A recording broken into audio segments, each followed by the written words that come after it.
Before and after, the habits of an 8-figure entrepreneur. My name's Kasim. I've built 6 multi-million-dollar businesses. I've generated a $10,000,000 net worth off of 2 successful exits, and my goal in life is to help you achieve 3x freedom. That's financial freedom, freedom from limitation, and freedom of purpose. And today, I want to talk to you about my favorite topic in the whole wide world, which is habit formation. I've studied habit formation since I was a kid in my teenage years, listening to Tony Robbins' CDs that I stole from my dad. And I took a lot away from him. A lot of people can say whatever they want about T-Rob. He's helped a lot of people, myself included. Here's what's interesting about habits. When you have nothing, when you have zero money, connection, influence, prowess, when you don't even have a business, the only thing available and accessible to you is you. It's you and it's your time. And you're limited, no matter how amazing you are, right? You're brilliant and you're funny and you're awesome and you're strong and you're brave and you have a ton of energy, and all of those things have limitations. What's cool about habits, in my experience, habits are foundations upon which you can build recurring mechanisms that feel like they don't draw against your limitations. Every single time you have to show up to a day and do something, any action that's not habituated, it draws against your tank in a way that's hard to articulate, but I know that you've felt. So yesterday we had Easter lunch at my house and I had to grill ribs. Never grilled ribs before in my life. And it was interesting and it was hard and it was an intense experience. I had to constantly check and reference ChatGPT, and I had multiple grills going at the same time, and I made a couple of mistakes. And there was something stressful about this experience because it was brand new to me. Imagine for a moment that I had habituated cooking ribs. I really knew it, inside out, upside down, left, right, and center. And it was something that I could just do on autopilot. My whole Sunday, the first time I grilled ribs, was dedicated to grilling ribs. I could do very little else. And anytime I tried to go do something else, I would ruin whatever step I was on with the grilling. Now that's as a new act. As a habit, had I put myself in a position where that was a habituated act, I wouldn't even have to think about it. And I could be as productive as I would be without that task because it's already on autopilot. Everything in your life is that exact same way. What's tragic about humanity is most of us treat most of our tasks like we did the very first time, which is we just do it when it needs to be done. We don't create systems, we don't create processes, we don't create habit. And when you do create a habit, you almost put yourself in a position of experiencing the yield without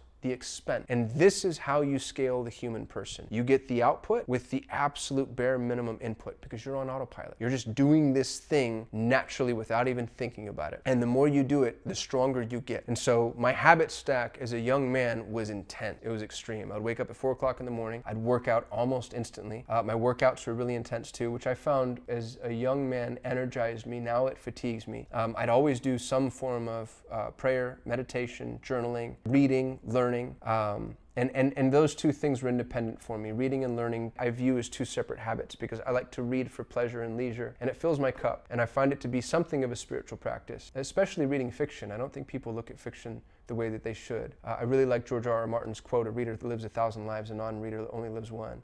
Because when you read a work of fiction, you allow yourself to experience the trials and tribulations of humanity from a place and vantage point that's almost completely devoid of risk. Jordan Peterson talks about how imagination exists so that your imagination can die and you outlive the imagination. And I agree, I believe that's true about fiction.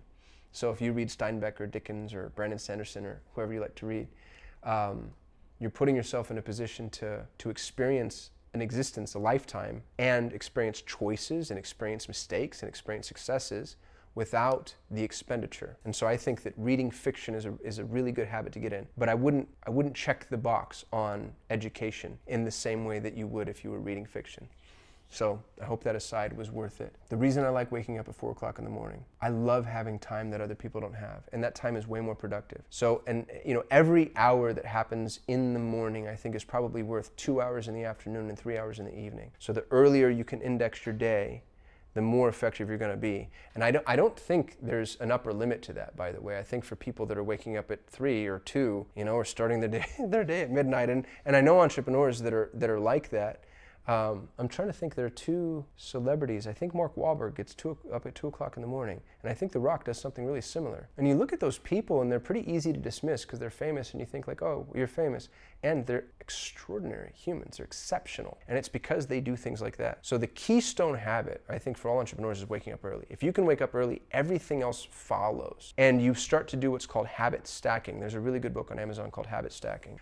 Here's what the sad tragedy of my life is. I woke up at 4 o'clock in the morning for almost 20 years. And that was my cornerstone habit. And then on top of that, I built all my other habits. And one of the most important habits that I managed to cultivate was what Franklin Covey refers to it as your MIT, M-I-T, which is your most important thing. So every evening before I went to bed, I would look at my schedule. I'd rewrite my schedule in my notebook because there's something about writing it down that just helped anchor the truth of that for me. And then I would define my most important thing. And there was one thing that I had to do that day, and it was always specific. It was, I need to shoot this video, I need to go over this agreement, I need to write this article, I need to send this email, make this phone call, whatever it was. Sometimes it was a small amount of time, sometimes it was a large amount of time. But before my most important thing was done, I did nothing else. It didn't matter if I was scheduled for surgery. If I'm scheduled for surgery and I hadn't done my MIT, I swear to God, I would cancel or move it. I would reschedule.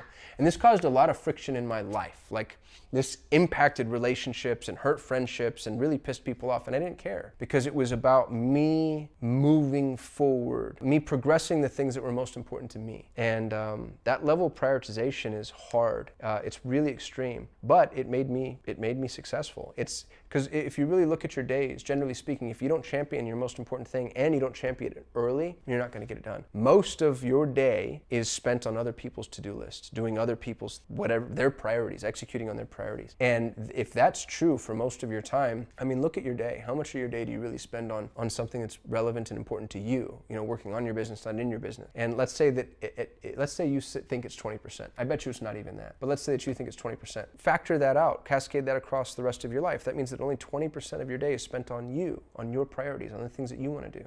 Whereas if you can index towards 50% of your working day, the first 4 hours of every day, being spent on what's most important to you, and then you do what I did and you work 16 hours a day instead of 8, like, you become far more productive than most humans can even begin to fathom. So I think for young entrepreneurs that are just getting started, wake up as early as you can stand. And that's something, and people misunderstand what habit means. Our bodies are structured in a way that requires the habituation of certain acts to be daily. So if you try to wake up at 4 o'clock in the morning every weekday and then sleep on the weekends, you're never actually going to enter habit territory. You know when you're in habit territory because you do it automatically. You do it without thinking. You do it without an expense. There's not a physical or an emotional expense. So if you're waking up in the morning and there's an emotional expense, you know it's not a habit yet, but you have to do it every single day. And the data says, this comes from BJ Fogg. James Clear stole it, but he was a student of BJ Fogg's.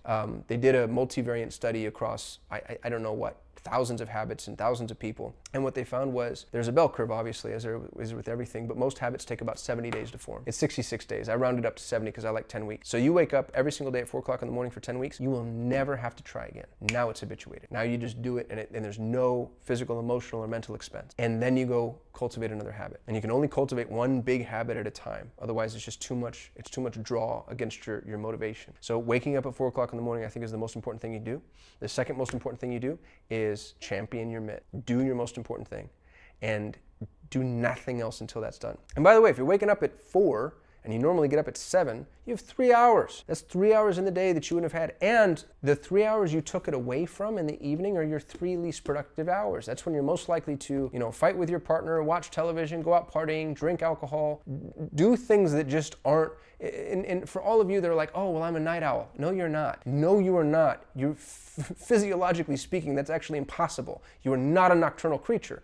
Everything that we've done from a societal perspective, including the way that light impacts our retina and all the things that Andrew Huberman talks about, it's made you think that you're nocturnal. I promise you this is possible. I promise you it's possible. And you know it's possible. I think that there's the acceptance, the belief in the capability of being able to do those things. If you wake up at 4 o'clock in the morning, habit number 1, cultivate that habit for 10 weeks and celebrate yourself when you do it. Expect nothing else of yourself. I woke up at 4, I'm successful. Bam, check the box. At 10 weeks in a day, start the most important thing habit. The very first thing I do before anything else is I do my most important thing and I define it the night before. And I refuse to do anything else until that's done. You do that for 10 weeks. If you cultivate those 2 habits, there's no way you're not wildly successful. There's no way. I'll put it in writing, I'll sign it in blood, I'll pledge my soul. If you wake up at 4 o'clock in the morning and you do the thing that's most important to you, and you do that to a point to where those 2 acts are habituated, I give you a couple of years. And that's the thing that's really interesting. I built my habit stack. Those were the cornerstones of my habit stack. I made a bunch of money. And the part that I'm ashamed to admit, I have a really hard time waking up at 4 o'clock in the morning now. Because there's no hunger. There's no fear. Most of my life was running away from poverty. And running away is way easier than running towards. Running away from a lion is easier than running towards a gazelle. I guess unless you want to go assume the paradigm of a lion, which I have yet to do. And so I wake up at 5 now, and I'm not really good at championing my mitt, and my focus is diluted. And most of my time is spent in meditation and prayer. And I think that that's probably pretty archetypally true. I just hit midlife. I just turned 40. And so for my young entrepreneurs, grind. And what you'll find is in that grinding, you actually grind yourself down and you need to rebuild. And so I think the first half of our lives is spent running away. And then the second half of our lives is spent running towards. And if you are a young person and you are embarking on your entrepreneurial journey, I still think there's a ton of merit to waking up at 4 o'clock in the morning and championing your mitt. I think that's the habit stack. And then once you achieve some semblance of what we might call respite, earned respite, I think you actually need to stop. And I think that it loses some of its potency. And then there's something about allowing success to manifest itself. And instead of forcing your ability to be productive, the way that you do when you wake up at 4 and champion your mitt, I think your productivity comes from established and enforced boundaries. So I still want to be able to do 3 to 4 hours a day on my most important thing, but I'm going to do that because I don't have to answer the phone, I don't have to answer email, I have an EA who can take care of things for me, and I can do that in the middle of the day, so I can still be with my kids and have a life. And I think each phase of your life is going to dictate your habit stack differently. And I don't know if I'm right about that. I'd be interested in y'all's opinions. Most of the people I know that have gone from 0 to something did what I did. That seems to be a really reliable template. It's 80 hours a week for 20 years, starting at 4 a.m. and being myopic in scope. You know, Hormozi got a lot of flack the last time he said, you know, I don't go to birthdays, I don't go to a friend's wedding, I don't go to parties, and that's a template. It's a good template, and it's reliable.